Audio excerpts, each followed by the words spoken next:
Marcela, we've spoken on the show a few times about immigration and residency. Now, this is not what the show is about today, but both subjects are linked, of course, a little bit. I want to remind people that we did a few shows. When we talked a little bit more in length about the whole residency, types of residency, the residency process, and everything, so people could actually go on our YouTube links and actually see these shows. But today we are talking about working in Costa Rica. Marcela, I imagine you must be receiving a lot of questions about that from people when they come and consult you in your office, right?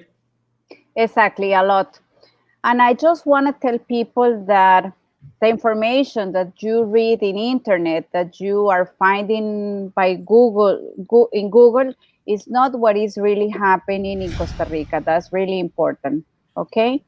Um, I have been doing immigration for 25 years. I was even working inside immigration, and I was part of the commission that created the immigration law in Costa Rica. So I know what, I know what the law is, okay? So important. No one is able to work in Costa Rica as a tourist. They cannot be working as a tourist in Costa Rica, because if the police finds someone working and they have a tourist visa, the police has the power to cancel the tourist visa, and this person, this foreigner, will have to go out of Costa Rica in 72 hours. Mandatory, they have to go out. If they don't go out, immigration may do a deportation, and a deportation means that you cannot come back to Costa Rica in 5 years. Okay? So they go out of Costa Rica 72 hours, they can come back, nothing will happen. They don't have any restriction to enter Costa Rica.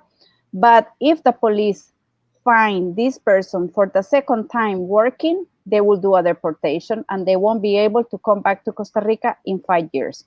So that's number one. No one as a tourist is able to work in Costa Rica. And if someone hires a foreigner without residency or without a permit, they can get a big penalty equivalent to 10 salaries, minimum salaries.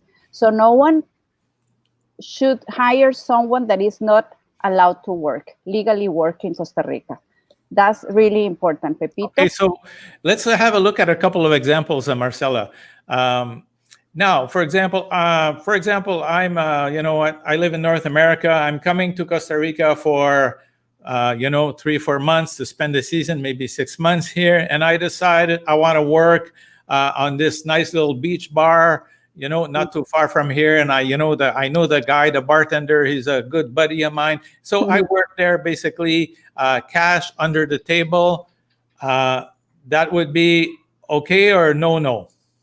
That won't be okay, but if the police doesn't find you, okay, but that's not legal. I mean, Pepito, you are not legally allowed to work, because that's what so many people do here in Guanacaste. They come in high season, they go to different hotels or bars to work without any permit, without any residency, and that's not legal. The owner of the bar will have a huge penalty if the police comes.